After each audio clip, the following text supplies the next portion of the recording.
Hello and welcome to a special edition of the Scarf Bagara War with me, Russ Johnson. We're live in the County Arms for this John Sainty special. Delighted to be joined by my old mate, Phil Brennan. You okay? I'm very good. Thank you very much for asking me. Good. Former media man from Stockport County fame. Yeah, but not as famous as it. No. And to my right, Captain Fantastic. It's only Flinny, Mike Flynn. You all right, mate? Yeah, thank you for being invited. No worries. Do you like the setup? It's pretty good, isn't it? It's fantastic. I mean, many years ago, I used to have a bar. Not as big as this, but yeah. Well, wish I had another one. Yeah, you're welcome anytime. I tell you, Cool. Especially being Flynny. And then online, we've got Lindsay Sainty and Neil Vacher. Lindsay is John's widow. Neil, you're Bournemouth FC's current historian and the author of Last Man Standing: From Saint to Saints and Beyond, autobiography of John Sainty. Welcome. Thank you very much. Thank you. No worries. Right. I thought we're probably going to dance around in this and have a bit of a discussion. Probably last about an hour. First things first. If we go straight into the county element, John arrived at county to help Eric Webster out. Phil, do you want to start there? Yeah, I think I mentioned it in the book. I thought in the book I first met John when he came to help Eric Webster because I was a volunteer. But having read the book, I remembered I'd actually met him before that when he used to have the railway pub just up the road from here. And the reason I remember it more than anything is that he didn't do much food, but he did what he called the railway pie, which was basically cottage pie, but it had black pudding in. Nice. So it was, mate, Mickey, you'd have loved it. So that was his little thing. And I didn't know that he liked to cook. Because, again, at the time, I was just drinking in there. I didn't really know much about him. And then the other thing he did was chip baguettes. That's all you had. If you wanted food in the railway, you either had chips, baguettes and cottage pie. Or bit of stodge. Yeah. So when he turned up at county, obviously, I was helping out. There was lots of us used to help out. There was no money around, and people just used to turn up and help out ready for the game. And that's when I first got talking to him then. So it was not really, didn't get to know him properly until many years later, but it was just weird that I thought I'd first met him when I met him with Eric Webster, who was a similar guy. Eric, you knew Eric? Yeah? No, I never met him. Eric was sort of Mr. Stockport County. He did everything. You know, he was groundsman, he was chief scout, he was the manager, he was the assistant manager. I don't think there was a job that he hadn't done at Isley Park, all on a very small budget. And John always struck me as that sort of fella who knew everybody, would take any job on, and eventually probably did do most jobs. I mean, he even did something to do with the food at County, John Sainty. Eventually he ended up running the bar and all that. So and that's where his experience from the thing was. But yeah, he really got to sort of speak to him more once he came in under Danny Bagara, really. I said to Russ today, he saw off about five managers, but he probably didn't see him off. But that's the phrase people say. Oh yeah, he saw off quite a few. But he did work under quite a few managers at County before he became famous, really. As Danny's right-hand man, he was always just the guy in the background. And then, once Danny came in, and even then, he didn't think he was going to get the job. This is when I first really spoke to him. Danny came from Rochdale. And we were all a bit like, he'd not really done anything at Rochdale, and Rochdale were our sworn enemies anyway. And he'd come over and he brought Brian Green with him. And John Saint was always like, well, I'll help out until you let me go in the summer. I don't think he thought it was going to be kept on. And then in the end, Brian Green decided that John was a better match for Danny Bagara than he was. Maybe he just got fed up of working with Danny Bagara, and so Sainty took over. I think, yeah, obviously you're saying there, I think they were like yin and yang. They were chalk and cheese, and they were a perfect mix. Yeah. You know, it's like, obviously I signed, he was 83. There's some mad pictures of me with him shell suit on in the boardroom with Saint. And, he was so quiet, unassuming. He just, he'd do anything for anybody. And with Danny being off the scale up there and Saint being so placid, I think he was the go-to man. Yeah. If there's a problem with the players, you couldn't go and speak to Danny. So it was a bit similar to Jim, really. It's kind of their way or no way. But you could speak to Saint, you could get your opinion over without being shot down in flames, and that's the sort of person he was. He give time to anybody. Yeah. I mean, Neil, you obviously knew him as a player at Bournemouth. Did you ever see anything, or once he'd left, did you see anything in him that you think he's got a chance to be a coach or be a manager? Or? Well, I felt that he was sort of eased out a little bit at Bournemouth, but he perhaps he undervalued himself whilst he was here. When he came initially, he came to partner Ted McDougall up front, and he played regularly in our promotion-winning team of 70-71. But at the same time, along came a chap called Phil Boyer, and John was the first person to acknowledge that Phil was a better centre forward than he was, and sort of stepped aside. And he then was being used in all sorts of different positions, and he was a very versatile player. I felt that he could actually was capable of more at Bournemouth than he actually did achieve in the end, mainly because he would take on other jobs and sort of do whatever he thought was best for the team. He took on the coaching of our youngsters, and it was clear he made a success of that. But I don't think at that point we had sort of that much idea that was the direction he was going in. And when he left us, he was released. It was a crazy decision. He was released at the end of the season. He was top goal scorer, and he joined Aldershot. So he was still into his playing career at that time. But he was just an ideal man to have around for the manager's point of view. And I think it was that attitude that impressed John Bond, our manager at the time, and that encouraged John Bond to take John Sainty with him where he went in the future. So even as a young person, he's sort of backing up what we just said about him. He's the man that would do anything, isn't he? So even as a player, he was obviously that way inclined. So that would help when he was then coaching as well, wouldn't it? Because he would have a bit more empathy, I would have thought. He would do the lot. He'd drive the minibus. He'd clean the dressing room after the players had gone. He would do anything, and he wouldn't make a big deal of it.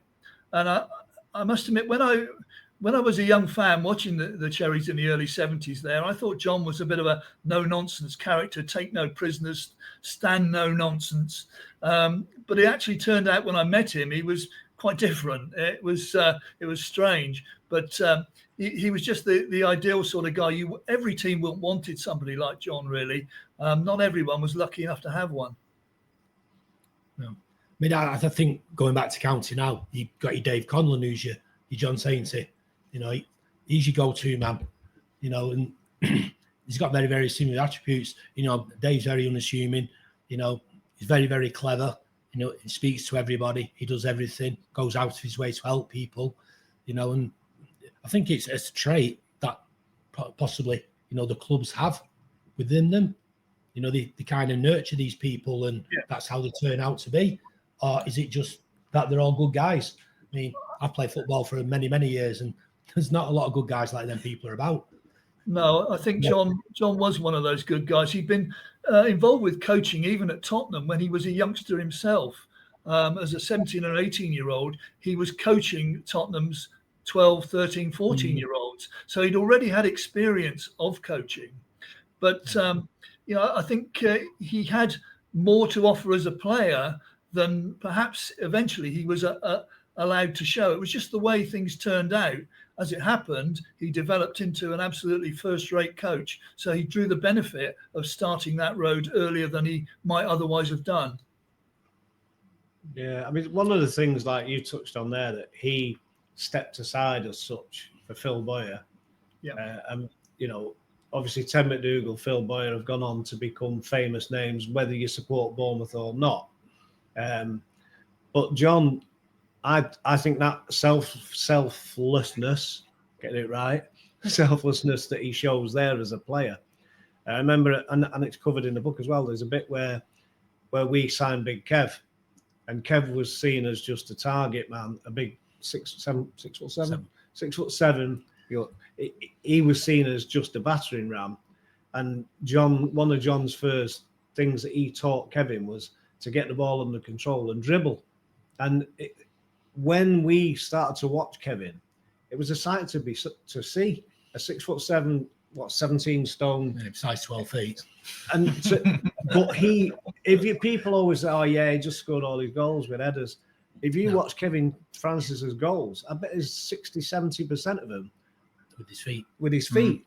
And a lot of them where he's actually dribbled past the man. And I've heard Kev himself say, I couldn't dribble, I couldn't trap a bag of sand. You imagine Kev, 17 stone, 6'7", dribbling towards you. He gets his arm across your chest, and you're out of the way. He's formidable. But I used to stop him each time I played against him. But he would tell you himself that one of the first things he taught when he came to Stockport, because of Saint, was, I'm not just a target man, I'm a team player, and I can do things that I didn't think I could do. So maybe that's come from, well, I've given that away when I was a player, I'm not going to let somebody else give it away. Maybe, I don't know, I'm assuming. But every time I ever spoke to him, you always came away thinking, I've learned something. Even if it's like, I need to fasten my coat because it's cold. Silly little things like that. No, but you do. Size not right. Yeah. He might have come across as this simple, quiet fella, but he was always quite stern in his way. He'd be like, look, I know you're laughing, but I've got a message here for you, regardless of what it was. I didn't work with him day in, day out like day in, day out. Like I said before, he was fantastic. He never lost his rag, which is the sign of a good coach. He can't be up there, he can't be down there. And he was bang on, he was. I love playing under him. Yeah. When years later, John sort of got in touch with me and said, would you, I've got this idea, I've been, and it's really strange because Danny Bagara, when Dan was alive, I was supposed to be doing his autobiography, and then it got shelved for whatever reason, and then he passed away. And then a couple of years later, I got in touch with Jan and said, look, we could still do it, call it a biography. And it was exactly the same as I started writing me bits and things, like a lot of players don't care, do they? They're just like, they play and that's all. Whereas some players, the thinkers, think, right, I'm going to write about this and I'll remember it in years to come. Well, that's exactly it with John, isn't it? Lindsay can tell you about that with the notes he made. Oh, yeah. 21 he started writing this. And we just resurrected it, really. And then when he was 70, I wanted to get some photos from Bournemouth, and I contacted the club, and they put me in touch with Neil, who very kindly said, yes, I've got plenty of things, to show you, being interested in the history. And I came down to the club and we looked through some photos, and I mentioned that John was trying to write this book, and he said, well, if I can help in any way, just let me know. And this is where we ended up. And also I have to say, Phil has been an absolute stalwart in lots of ways, helping, John when he was alive and myself as well, giving me lots of info and lots of contacts. So, the whole thing has been absolutely wonderful. It's, for me, having done it for Dan and then helping John and then yourself, I love stories that have to be told. Stories, things that people should know. A lot of county fans today won't even know who Sainty is, and I don't mean any disparity, but he's because he's old school county, isn't he? Mm-hmm. He's not like Flynny. Everybody knows who Flynny is because Flynny's there. I think there's a lot of new supporters that didn't know. You tell me who they are. What I did for the football club. Yeah. The team going away from it a little bit, but the team I played in were a very, very successful, team. Probably the most successful team we've had up until yet. We'll come to that. Yeah, absolutely. Yeah. So I just think that it was. He messaged me on Facebook, and he said, "Is this still your number or whatever?" I said, "Yeah." And I want to ring you, and I didn't have a clue what he wanted to speak about. And then we had a few chats, and he said, "I just want to check these things, and have you got this, and have you got that?" And we did it over a period of time. It wasn't constant. It was just, and I think I've told you the story before when we were going through a poor time, and we'd been relegated to the conference as it was, I think, maybe National League, I can't remember. We were struggling. And we were playing away at Woking, and I think it was the Tuesday night that John had rung me and just checked something. We'd got this, and did we say this? Yeah, that was right. That was what it was, John. Yeah. And then we went to Woking, we got beat, and we just watched. We were playing terribly, and just before sort of half time, I get a tap on my shoulder. Wouldn't be like this under Danny, would it? And I turned around and Saint's there, and I was like. And he never said he was going to come to the game. He just said, you're at Woking Saturday. Oh, good luck. But then turned up, and we were having a little chat. And at half-time, and he introduced it, Liggins was there and John. And we were having a chat. We said, after the game, are you staying after the game? Come on air. He went, yeah. I said, give us an appraisal of where you think we are. Well, God, here we go. Because it'll tell us where we are. And unfortunately, at the end of the game, I'm moving out of my seat to let John get, because he was sat behind us, so he could get the microphone. And the chairman at the time, Peter Snape, I've said this story before, Peter Snape had a public falling out with the then manager, Jim Gannon. And Jim had said something about, can't do my job properly because we've not got this, not got that. Got what you got. And just as we're going to go to Saint, Peter Snape comes from nowhere, grabs the microphone, and goes, "Let me tell you how it's going to be," and goes on a rant about Jim Gannon. And Saint just went, and left it. Didn't just bother talking, just sat there like that. He just summed it up, didn't he? But yeah, well, that is a two-sided thing. Firstly, it showed that even though he knew he was coming, he wanted the element of surprise, and he didn't want to make a big thing about it. He probably knew that if I said he was coming, that we'd put him on the guest list and we'd put him on the show and that. So he didn't want that. He just wanted to come and say hello, watch the game and see how County are getting on. And then when he saw the histrionics of the chairman, he thought, I don't need that. And that shows the two sides, I think. And the sort of person he read the situation and thought, it's not for me. I'll stay out of it. It's not my problem. You know. So just reversing it slightly then, how did he end up in the area? Because I think you said he was at Mossley, was he? Yeah, he came up with Bondi, didn't he? Didn't he arrive in the Northwest with Bondi? That's right, yeah, with Manchester City. He was assistant manager at Manchester City. Or no, he was first team coach at Manchester City. And he was there, of course, when they reached the FA Cup final, the Centenary Cup final in 81. But a couple of years after that, he found himself surplus to requirements there. And he was the one who was sacrificed, if you like, as a cost-saving measure. I know he went to Burnley with Bondi. That's right. Yeah. And he had a few stories to say about that at Burnley. I think John had him doing everything, even cutting the pitch.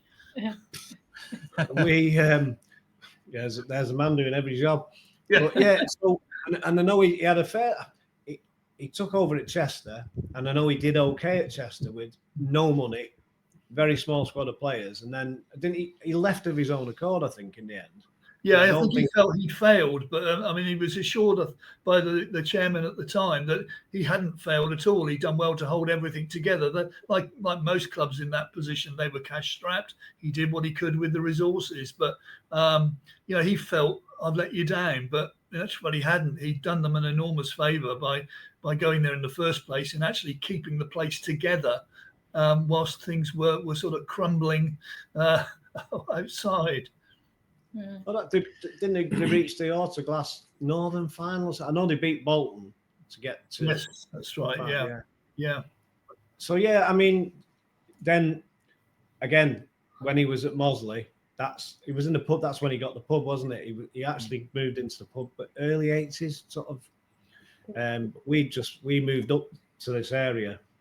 That's how we sort of knew him. But I didn't know he'd been at Mossley until again I read the book. The thing about the book, there's so many little bits that you think, oh, I knew that bit, but you didn't because there's other bits behind it. And And I say, I think, I'm not saying because you're there, but you've done a great job with it. And the one thing that comes across from my involvement is that because mainly I was helping with the Stockport bit, but all the lads, Flynny, Payne, all those, every single player, and I think I said it to you, Lindsay, that there's a theme runs right through it. And the theme is love, everybody. I've never heard anybody say anything bad about it. I've not, no. I mean, I didn't know half the story. I didn't know he'd been at them big clubs, but that just shows you the stature of the person that he was. Because he could have pulled that card, couldn't he? Yeah. He could have quite easily pulled that card. Yeah, but he might say he don't need it, does he? What was he like on the training pitch? Same as every day. We just, honestly, God, he's like a modern day Dave Conlon. I mean, I don't know if Lindsay, if you know Dave Conlon, but they're very, very similar. And nothing's. Dave's there now. Yeah. Dave is at the club now. Yeah, but he was your go-to man, and people, when I was there, people would come to me as captain. If I couldn't give them the answers, they would go to Saint because they were a bit scared of knocking on Danny's door because a bit volatile at times. As you well know. And I don't think I'm speaking out of turn there. Volatile, they could play in more than one position. But and that was the main attribute I said to Phil. It's nothing was too much. It was quite, he used to make Danny beans on toast for breakfast. Stuff like that. It was mad. It was mad. Yeah. So when later years after, did he talk about his time at obviously different clubs? What Lindsay did talk about his time at Stockport? Was it ever? Yeah. I mean, he talked a lot about Danny. I made some notes because I said, obviously, he thought he was extremely fortunate to work with someone like Danny. And he said that although he's not always in agreement with him, he learned an enormous amount during the time together, even if it was not ever to listen to the Gypsy Kings again. But I think that's one of the things we say is he listens to people. He doesn't criticize. He just takes what he needs to take out of it and leaves the rest there. Great quality. 100%. To look past all the rubbish. I might just try that one day. One day. Yeah, once. He wasn't a man. He was a man of few words, wasn't he? Well, that's why people took notice when he did say something. Yeah. He did tend to silence a room because they would listen because he didn't just waste words. If he spoke, he had something to say, and people listened. The thing is, with what Saint, like you're saying there, the man of little words, but a lot of the managers I've played under have got big words to say, but after the first 5 seconds, it's just like a noise. Soon one ear, out the other. Yeah. And as a player, you just tend to pick up on what you want to take in. The bit that concerns you. that concerns me. Yeah. Going ranting and raving and all that, it's just I mean, and Saint. Go on, sorry. No. And Saint there, from listening to yourself, Lindsay, and to Phil, and that is from whatever he does, he just picks up what he needs and delivers. I'll leave that with you. That's enough for him. Yeah. Job And done. he was like that really in life, I think. No, it's fantastic quality to have. Yeah. You don't have to like somebody. You just tell them how it is. If they take that on board, all well and good. If they don't, well, we'll see. That's it. Yeah, absolutely. 100%. He used to say things like, for example, to sort of wear a suit. This is something completely different, I know, but to wear a suit, he hated dressing up, suits and ties and things. But he said, if ever I do dress up like that, people really take notice because they don't see me like that very often. I mean, that's just not on his way to court.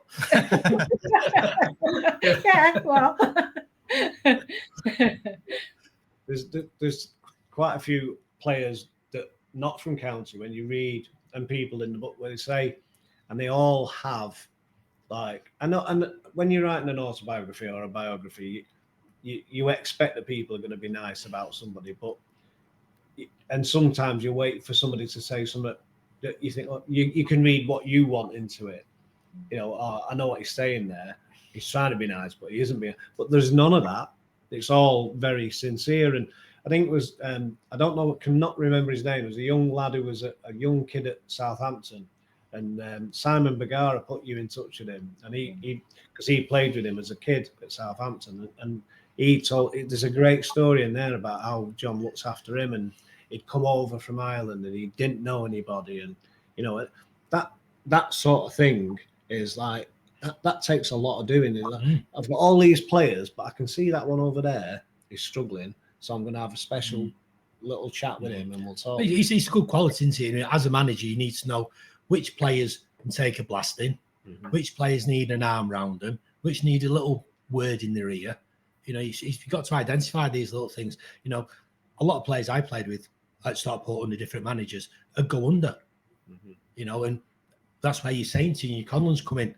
They'll have that little word in you. You know, forget about what he said. You know, we'll do it this way, we'll do it that way, and we'll sort it out during the week. You know, you've got to recognise what people will react to and not react to. You know, and that's a fantastic skill to have as a person and especially as a football manager because, you know, you're managing a squad of 30 players. You know, every one of them are different and you've got to know how to manage them all to get the best out of them. That's quite progressive for the time, though, isn't it? Because that's probably a man who's in front of where he should be. That's what I mean. Yeah. Because back in the day, it was probably there was a lot of hairdryer treatments more than there is now. I'm guessing. 100%. Like, you can't do that. It's bullying. Yeah, exactly. So to be that progressive in that era is quite a thing as well, isn't it? Yeah.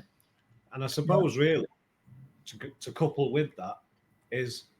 We really shouldn't talk about Sainty at Stockport without talking about the fact that we were very successful when he was here. You know, even prior to your time. Yeah. You know, so I think we said, but like you said before, with very, very limited funds. So we were promoted in his first full season with them. They sort of took over halfway through the prior season. And I think they had to call it Stockport 8, the players that they kept, and then they brought his own players in. Half of Rochdale's team. Yeah. Chrissy. But yeah, so they sort of melted the two teams together. And then we get to the playoffs, in the first full season. We got beat in the playoffs. But the following season, we went up. And to be fair, you know, we sort of talked to the pair of them after the Chesterfield disappointment, and we got leathered in the playoffs. And I think we all got a bit giddy as fans because we'd never been in the playoffs before. And, you know, we'd beaten Chesterfield not long before, and we thought, this is going to be a piece of cake, this. We're going to get promoted here. And we go to Chesterfield and we got absolutely battered. And then we lost at home as well. So it was 6-1 in total or something. I can't remember. I put it's in the distant past. But I remember early on in the summer, and we were talking, like working with the media team as such then. So you got to listen to what they were going to say. And they were saying right then, we're going to go up this season. And, you know, having never got near going up, it was like that playoffs, we thought, that's it now. In my time of going to Stockport, that was it. Well, we got to the playoffs. We'll go back to being rubbish now. See how I tempered that then? I didn't use the word I was going to use. But we went back to being rubbish. And then before you knew it, I think we were top for quite a while. And then we were sort of in and around. And then we finished runners up, and it was like, I couldn't believe it. You know, we've actually got promoted. We got out of that division. And then you didn't. So the year after, we got to Wembley twice, and then you came the following year. I came following year. I think it was Port Vale in the LDV. I remember I was you were I'll temper it. I was a bit drunk on the coach going down. Because I was cup tired. Yeah, so I came from Preston, and I'd already played in the cup competition for Preston, so I had a good journey down. But I tell you this, and I might not temper this, but we spoke outside, and you were like, telling you now, I'm effing coming back next year, and I'm playing on that pitch next year. We got beat. Yeah, but you got to do it though. to do didn't you? You did get to do it. We did go back and remember. I mean, John. I think John said he's been to Wembley 6 times and lost the lot. Yeah. Well, I thought we'd had a bad run. Yeah. I know. Well, That's a claim to fame. you think though the amount of times that Saint has actually been at Wembley, you go through the Premiership, all the players in the Premiership, there'd be 90% of them that'll never ever play at Wembley, or at the Millennium Stadium, or represent the country. Yeah. And it's you think players, you think, but you never, like, the manager's done this, the players have done that. Normally it's like, well, don't think about what the assistant manager's done, but he's played a massive part 100%. in, he's the gel. I mean, not just Sainty, most assistant managers, like I say, you do need that yin and yang, but the fact that we got beat at Wembley and then, we're coming to that, what you said before, that 96-97 campaign, I mean, as the skipper, I mean, us as fans, older, younger, whatever, that is, or was, or probably still is, still is the greatest ever season. And I think, that was the season really that Sainty became more public facing. He would actually do chats to, talk to us.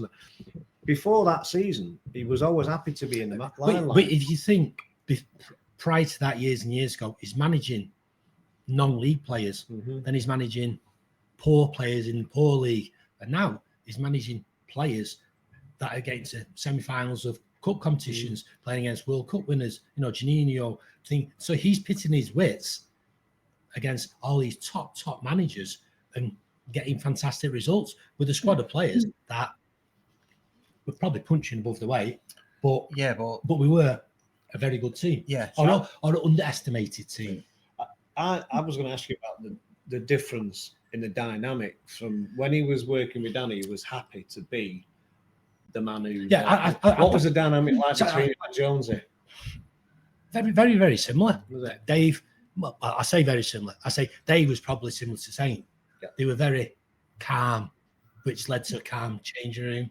Everything about the place was quite chilled. Yeah. But I think the big difference is when we had that fantastic season there, obviously Danny and Saint, I think it took the club to where they could actually take them. We couldn't take them any further. I think they ran out of ideas. Not dissing them at all, but the season after, I think Jones is coming, and rather than buy all the players from Rochdale and places he knows, he went and got a Marsden in, he got a Tom Bennett in, he got an Armstrong in, he brings an Angel in, he brings top players in, and that with the skills that Saint had and Dave had an eye for it, I think that give them something to go at. Even though, and I'll say this, and you'll laugh your heads off, first game of the season, we played Crewe away, and Dave Jones comes in, he says, this team, this squad of players that us lot, Saint, myself, all you in here, he said, I'm going to challenge you to go through this season undefeated. So bit of a challenge, first game of the season. I think they scored it last minute, didn't they? Beat us. We'd not lost on the whole opening day for years. I know, but we did that day, and then we went and lost the next 5. So then they were on. Well, I'm not saying they were both. Saint may have stayed, but Jones is on the brink of getting the sack. Was it Plymouth? Yeah, Plymouth. Yeah, and then we were playing Plymouth at home, and he called myself, Marsden, Angel, Andy Muchin, and I think it was Tom Bennett. 5 of the senior players. We sit down, we Saint, we Jonesy. What we're doing wrong? Nothing. We're not doing anything wrong. The squad of players you've got now compared to the squad of players you had in previous years is superb. It's just going to take time for us to gel. He says, well, it needs to gel quick because I've got one game. Anyway, we beat Plymouth, didn't we? And then we lost one game in the next 26. Bruce Scramble, wasn't it? He was, yeah. So, yeah. It was a heck of a side you had up there, really, at that time. I can remember seeing them down here playing against Bournemouth in, the third tier then, wasn't it? Whatever it was called. And, it was a formidable lineup that you had assembled there, really. And, if ever a team looked equipped to go through the league, not maybe to win every game, but, that was one heck of a team. To get to the semi-final cup competition, the West Ham, Southampton, Middlesbrough, Blackburn, Sheffield United, it takes some doing. I mean, you probably saw more of us on the telly than you did Bournemouth that year. Then Bournemouth, yeah. I'm sure we did. No, I can remember watching that at home, particularly the game against West Ham, and Harry Redknapp was an interesting guy to be up against there for John, and I think John and Harry sort of continued that sort of love-hate relationship throughout after that. But no, really exciting times for you, I can imagine, and Stockport were the team to watch in that league, certainly. I have a friend who's a Bury fan, and he's never forgiven the fact nobody remembers that Bury won the league. We got to the Coca-Cola semi-final, and we finished runners-up. And yet nobody remembers who won the league because of the fact that we were never off the TV, were we? Yeah. It was just, what did you do with that bike, by the way? Well, to be fair, you got man of the match got a bike for the semi-final. Normally, as a man of the match, you get champagne or glass of wine or bottle of wine. But on the cup run, I actually got 3 mountain bikes. But the bugger was, when I won one at home, how'd you get that in your car? You can't, can you? And then I won one, I think, against Middlesbrough at home and one against Southampton at home. But I ended up giving one away to a fan. I swapped one for a mountain bike for my wife. And you swapped your wife, Joanne? Yeah, that's good. You swapped the bike. Oh, right. I know. Yes. So I swapped a bike for another bike for my wife. I know she's going to be watching. That's why I thought I'd ask. Quite bizarre. But they were beautiful mountain bikes, but they just had Coca-Cola all over them. And he was they were red as well, weren't they? Yeah, they were red. And they had a silly big thing on the back wheel. How do you remember them on back wheels? Yeah. It's like a speedway bike and a big silly thing on back. Yeah. But the funny things you remember just popped into my head then about the bikes. I'd forgotten all about them. Yeah. Wow. Should have given him one to Sainty. He could have cycled back to Bournemouth on it. Nice and flat. I suppose so that was still is our greatest ever season. And then the bombshell comes in the summer that John's gone back home because they've moved to Southampton. Obviously, Jonesy got offered the Southampton job. He's obviously going to take Saint with him. And half the team, no, some of the team. You were going to go, weren't you? I was going to go, but Brendan wouldn't let me go. That's not fair, is it? Let Toddy go, didn't he? He couldn't afford. You let Toddy go? Come on. I couldn't afford Toddy's bills, drinking bills. So obviously, he took Paul Jones, Mazza. Mazza didn't go straight away. No. He went Birmingham first. Yeah, he took Jonesy and Toddy to start with. Then he came back for himself, and Brendan said no, he's not going nowhere. Yeah, but which obviously you'd have been. I know it's not on the same. It's not right near where you are, but would you remember if that was big news? Jonesy taking over at Southampton. Well, yes, definitely. Yeah, I mean Southampton were a first division club, weren't they? So they were the big club from this area, if you like, and it was a great opportunity for them. But from the sound of it, it was one they couldn't afford to turn down. Really, I guess they were thinking, well, we're probably at at our peak now in terms of earning power, and our we've just got promoted, so maybe now is the time. Unfortunately, in football, you can have a bad season the next season and everything's changed. So your profile goes down. So they took the opportunity to come down here. But I think John did it with mixed feelings from what he told me, really. Well, he was a Northerner now. Yeah. I mean, I know he always spoke well of his time up at Stockport. But I think the idea of being involved in a first division team was just too much to turn down at the time. I think as well, managing the players that he had managed, and now he's mixing with like Letizia and that. Yeah. It must have been quite daunting for the pair of them.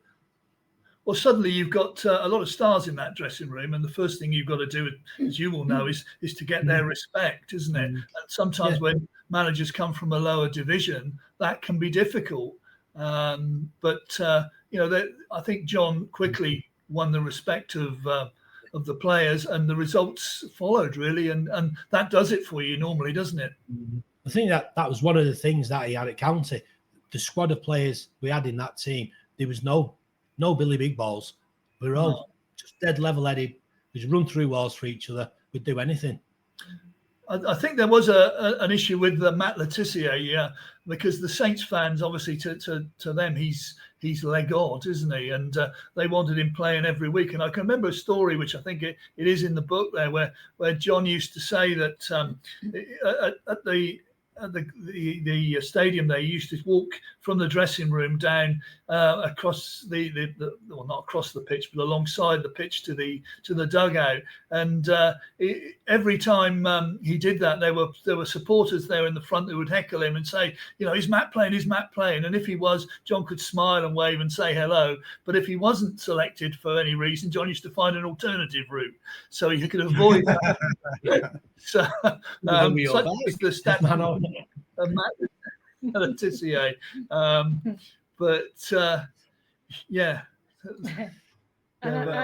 think the thing is that obviously Jones is making that decision with Sainty. If they're saying that he's not ready, he shouldn't be playing in this game. That's the manager's job, isn't it? The assistant manager's job. I suppose John was probably the one who delivered it. The gaffer said, "I've got to tell you this." I don't know.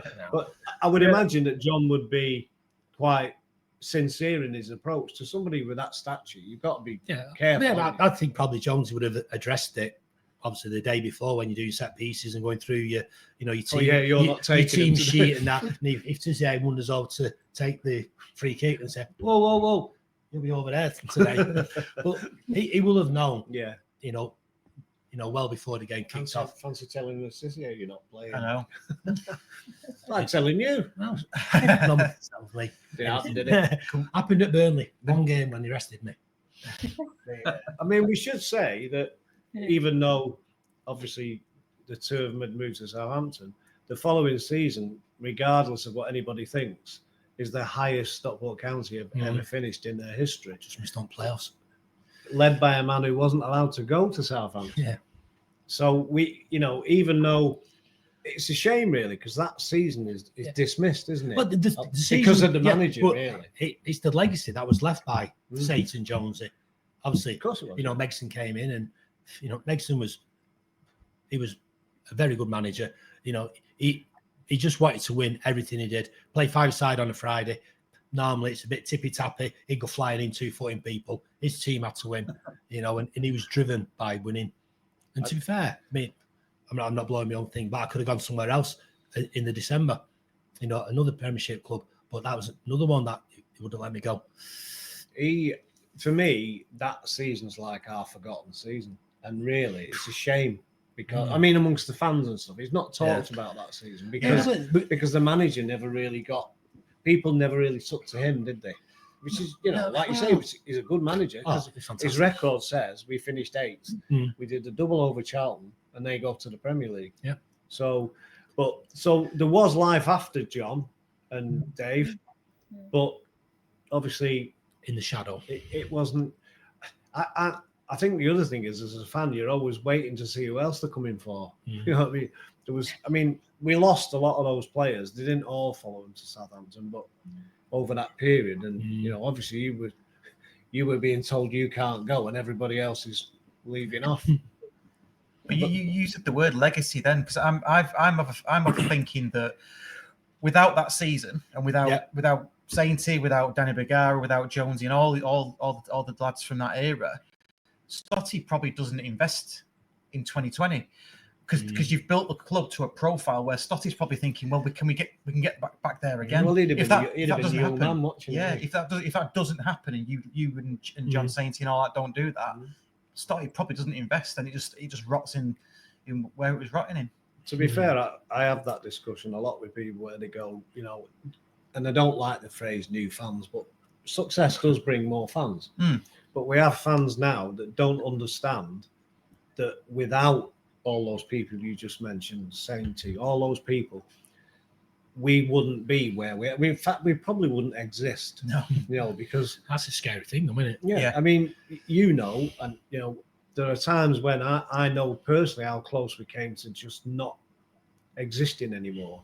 When we dropped down into National League, there was a period where it was very, very close. And we wouldn't be sat here doing this because somebody else made a decision that said, hang on, we can't let this club die. And then obviously we've had times 6 years in National League North, but there's always been that belief that one day, things will get better. And that's the thing about being a county fan. You just believe it's going to happen one day. It's going to get better. And then when it gets better, it's going to be crap again next year. Isn't it? Because I don't know if that's just the life of a football fan or whether it's just us. But it's like, we have some success, but we're waiting for it to stop. We're not waiting for it to go on a bit more. But you're like, oh.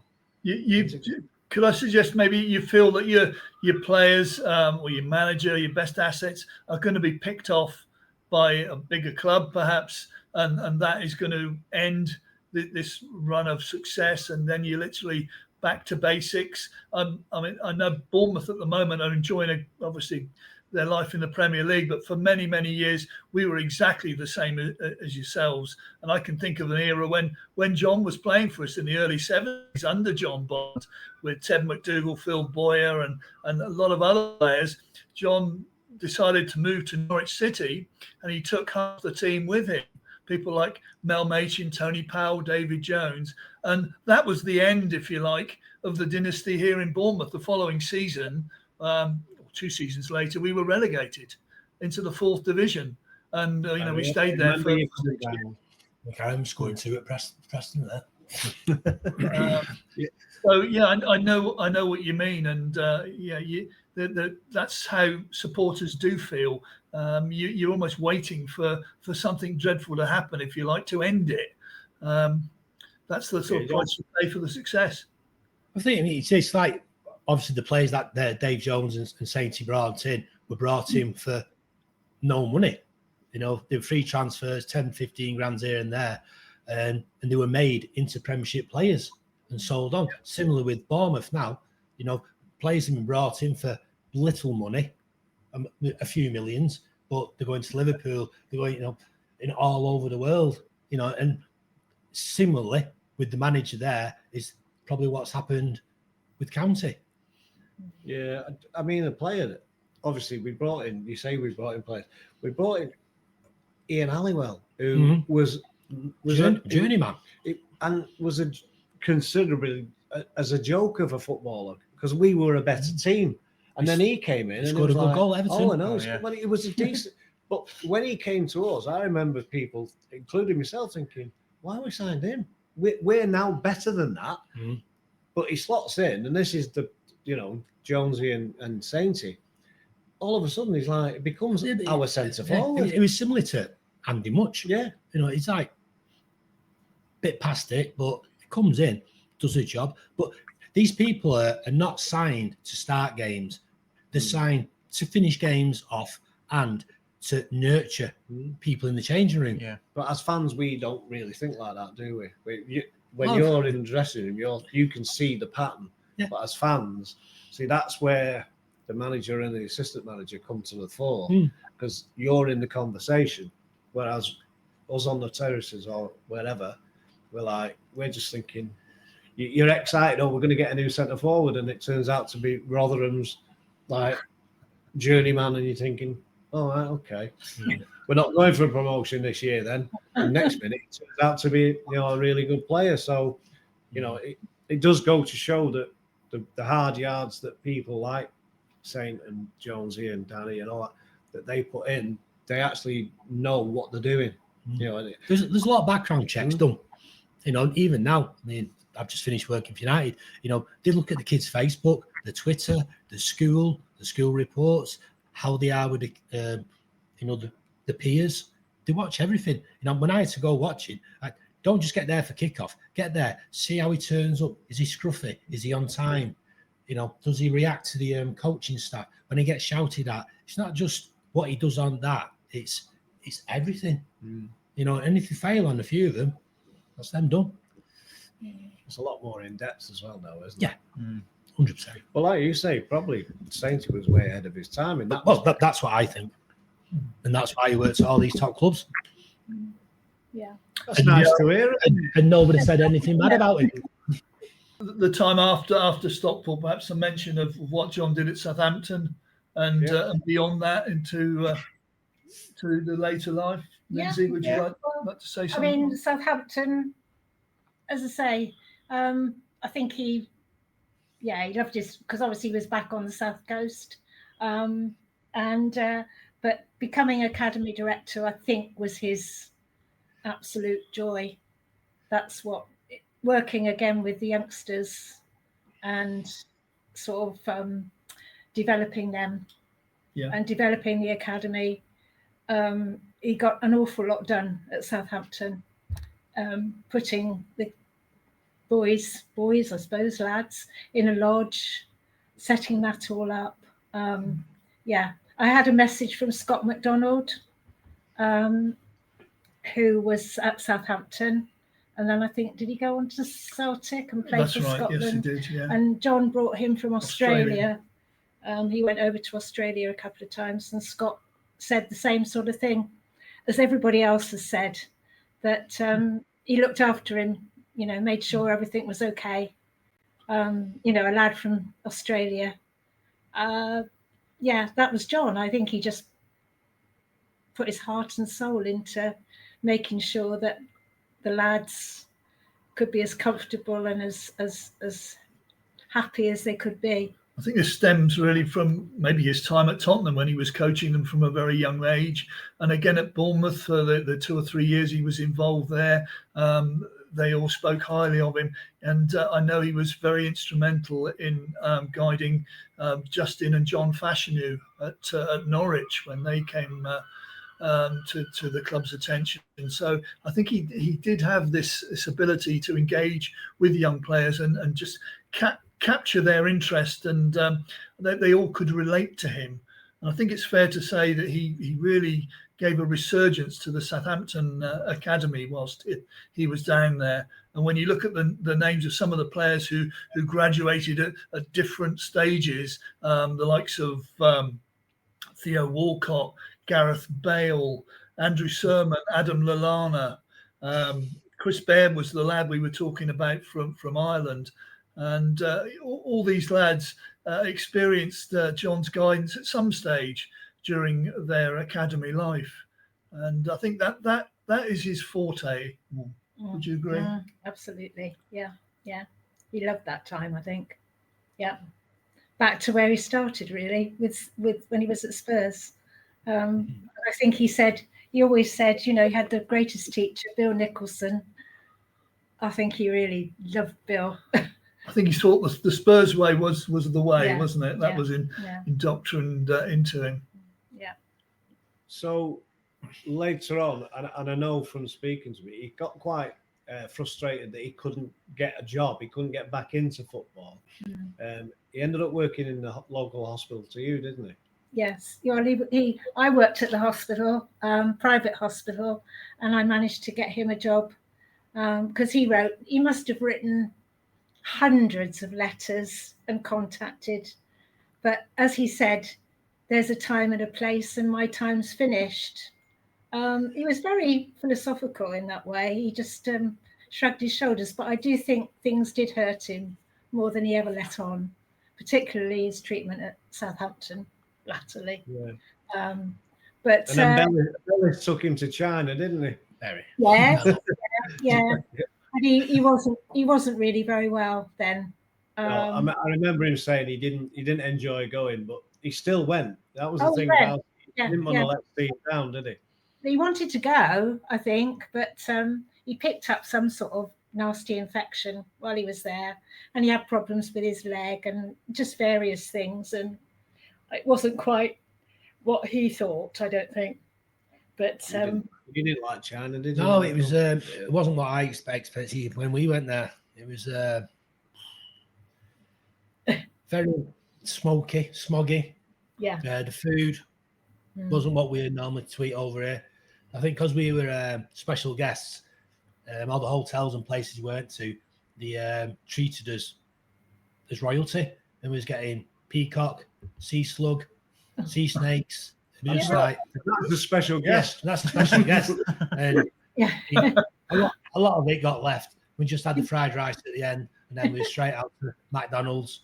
Yeah. You know, it was, I mean, I could tell you some right stories about that place, but he was, yeah. We didn't go. Well, I didn't go to see the big wall of China with most of the players. I mean, it's a bloody big wall, isn't it? That's it. Mike reckons there's more walls in England anyway. So Yeah, but yeah, it's seen a viaduct every day, didn't you, for a start? yeah. I mean, the bloody bricks, aren't they? No, you see one clay man, you've seen them all. You know, you've seen one clay horse. I've seen 6,000. You know, what was it? That big Because car John, park. John went to China with Norwich. Tiananmen Square there, just a giant car park. What's to look at? Yeah. So yeah, it is. As I say, the thing that came out more later on when he was starting the book together. I always thought he always felt frustrated that. I think one of the things he wanted to do, he wished he'd written it earlier. I don't know if you felt like that. He always wished that he'd actually took it more seriously, because I think he toyed with the idea of it. It wasn't meant to be a book. It was just his memories, wasn't it? And then he thought, actually, I think I should get a book out. And then it was like, when he first got in touch with me, it was like, I need to get on with it. And it was just, well, I can give you what I know. But it was only, I think, later on when me and Lindsay spoke that the memories idea, I think that's a lovely touch, because you as a person, you as his wife, for you to read those messages from people that you've never met, that must be wonderful. Yeah, well, it was Neil's idea, actually. You know, when John died so unexpectedly, this was Neil's sort of said, well, you know, how about doing this? And of course, I started getting it. Because John had applied for all these jobs, and the only person he got a reply from was Neil Warnock. And I still had Neil Warnock's letter in a folder with a telephone number. And I thought, well, I don't know him at all, but I'll give him a ring and see if he'll contribute. And he was so generous talking to me, and that's how it started. And then from then on, you gave me, Phil, lots of contacts, and you actually spoke to a lot of people for me, Neil, and I just generally just went through. I was even phoning Sweden and somebody at Chester who was in Sweden. I was doing lots of research, so I enjoyed it, and it kept John sort of front and centre to me, and helped me quite a lot, actually, when he first died. It was just wonderful, and the people were just amazing, so kind. All people I hadn't a clue, hadn't met them. Kevin Reeves, particularly, because he was at Bournemouth with John, then Norwich, at Norwich, and then at Man City. Yeah. And he's local. I mean, he's still got family down here. And he came to one of our little book launches that we did down here. Yeah, I'd never met him, but it's like I've known him all my life now. See, I think the thing is, as well, is a lot of people like football autobiographies, and it's usually the big names, and they're quite bland, because that person hasn't written it. It's been ghostwritten or whatever. And I think I said before, the word love, it is like a love story about real life. It's about somebody, I hope you forgive me, somebody who didn't quite make it as a big star footballer, but did make it, but kept it to himself. He wasn't out there going, I'm Sainty. You know, for people like you who he was your gaffer as such, but you could call him John. You could call him what you like, because he wouldn't take offence by it. But if you did step out of line, he'd wait till you. He wouldn't do it in front of people. There's a time and place for everything. So, and from speaking to the lads that I hoped you'd put in touch with, it didn't surprise me. After the first couple, I sort of knew what was going to come back, but they're all different, but they all have that same theme. And I think you should be very proud of John as a person, but yourselves for putting that together, because it's a great book. Thank you. I appreciate that.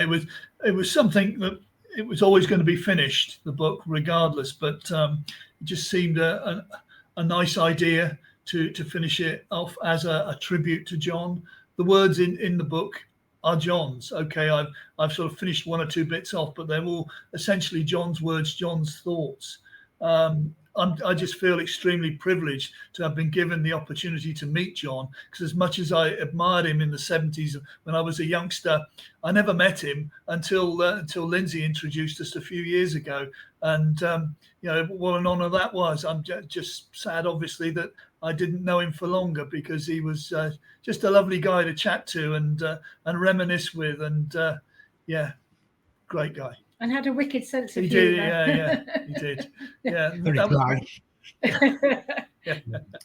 Yeah, he never quite understood, though. I've got some tickets for him to come to watch a game here, and he popped out, I think, to the gents, and as he was making his way back to his seat, he was stopped by people who wanted autographs, and he said, "I don't understand. I've been gone here for 50 years. How do they remember me?" And I said, "You're an icon. They don't just remember the if you like, the Ted McDougalls and the others like that. The true supporters remember those people slightly under the radar who did an awful lot that not everybody saw. But if you support your club, through thick and thin, you do remember these people.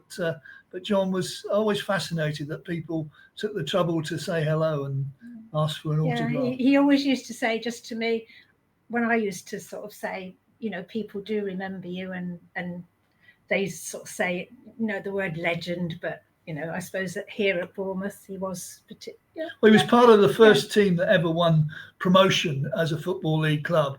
Part of that side. He's the only person that I can remember from that team who actually played on the old Dean Court and actually appeared on the pitch here at the Vitality Stadium, not as a player, but as a referee, because John had also got his referee's badges whilst he was out of the league game in the 80s there, whilst he was running the pub and doing everything else. And he put those to good use here out at the Vitality Stadium, refereeing an in-house match, hospital one afternoon. And against somebody, and I remember, I was club secretary at the time, I remember looking out and thinking, I recognise that referee. No, it can't be, surely not. And it was. And it was great to see him out there. So nobody else from the 70-71 team can say they've been on both pitches. That's great. Excellent stuff. Okay, we'll wrap it up there. Before we go, just it's probably putting everybody on the spot though. One final word to sum up your sort of thoughts and memories of Sainty. Phil, I'll come to you first. I'd say humble. He was a very humble man. I'd say gentleman and very honest. Yeah. Neil, what about you? A perfect club man. Just the sort of person every club wants. Someone that could be relied upon in difficult circumstances to do whatever he could for the team. Team first. That was John. Excellent. Lindsay? Oh gosh, what can I say? Loved him to bits. He was a nightmare sometimes, but but no, he was extraordinary. I always used to say to him, "You're unique," and he just used to say to me, "It was just my job. It was just my job." And I think that sums him up, doesn't it? Yeah. Excellent stuff. Thank you so much for sharing all your memories of John with us. For those that are watching and listening, we will be giving the book away that you can see at the front, the John Sainty book, as a competition later on. So stick around and watch out for that. But yeah, Thanks, Phil. Thanks, Flinny. No problem. Thank you very much, Lindsay and Neil, for your time, and we'll speak to you soon. Thank Cheers. you very much for giving us the opportunity, and really appreciate it. Yeah. And great pleasure, isn't it? Absolutely. Yeah. Fantastic. Thank you so much. And all the best to County next season. Thank you very much. Thanks a lot. Bye. Cheers. Bye-bye. Bye. Bye. And that's a wrap for this episode of the Scarf Bagara War. We hope you enjoyed the podcast. Remember, you can catch us every week on your favourite podcast platform, whether it's Spotify, Apple Podcasts or Google Podcasts. And a huge thank you to all of our Patreon members. Your contributions help keep the show running to bring the content you love. If you'd like to support the podcast and get access to exclusive special guest episodes, ad-free podcasts and a monthly giveaway, head over to patreon.com/the Scarf Bagara War. And don't forget to follow us on social media for updates, behind the scenes content and more. You can find us on X, Facebook and Instagram, all at County Podcast. Lastly, if you enjoyed the show, please leave us a review and share it with your fellow County fans. Your feedback helps us improve and reach more listeners. Thanks for tuning in, and we'll see you next time on the Scarf Bagara War. Come on, County!